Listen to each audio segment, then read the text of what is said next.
இயக்குனர் பாரதி ராஜா மருத்துவமனையில தீவிர சிகிச்சை பிரிவுல அனுமதிக்கப்பட்டிருக்காரு.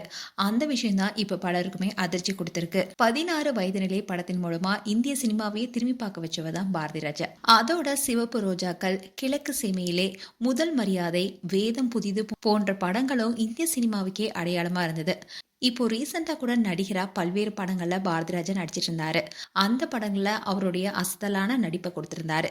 இந்நிலையில தான் திடீர்னு அவருடைய மகன் மனோஜ் மார்ச் மாதம் மாரடைப்பு காரணமா உயிரிழந்தாரு. இந்த சம்பவம் தமிழ் சினிமாவையே அதிர்ச்சிக்குள்ளாக்கியது. மகன் மனோஜுடைய மறைவால இயக்குனர் பாரதிராஜா கடுமையான மன உளைச்சல்ல இருந்தாரு. பெருசா சினிமாவில் கவனம் செலுத்தாம குடும்பத்துடன் இருந்துட்டு வந்தாரு. அதுக்கப்புறமா மலேசியால இருக்கிற அவருடைய மகள் வீட்டில தான் சில காலம் பாரதிராஜா ஓய்வுல இருந்தாரு. மகன் மனோஜுடைய இறப்புல இருந்து பாரதிராஜாவால மீண்டு வர முடியல. இதன் காரணமாகவே பாரதிராஜாவுடைய உடல்நிலையும் பாதிக்கப்பட்டதா கூறப்படுது. இந்நிலையில் தான் இயக்குனர் பாரதிராஜா சென்னையில இருக்கிற தனியார் மருத்துவமனையில உடல்நலக்குறைவு காரணமா அனுமதிக்கப்பட்டிருக்காரு. 3 நாட்களா மருத்துவமனையில சிகிச்சை எடுத்து வரும் பாரதிராஜா மருத்துவர்களுடைய தீவிர கண்காணிப்புல இருப்பதாகவும் சொல்லப்பட்டுச்சு. இது தொடர்பா அவருடைய குடும்பத்தினர்கிட்ட விசாரிக்கும் போது வழக்கமான பரிசோதனைக்காக தான் பாரதிராஜா மருத்துவமனையில அனுமதிக்கப்பட்டுள்ளதா சொல்லியிருக்காங்க.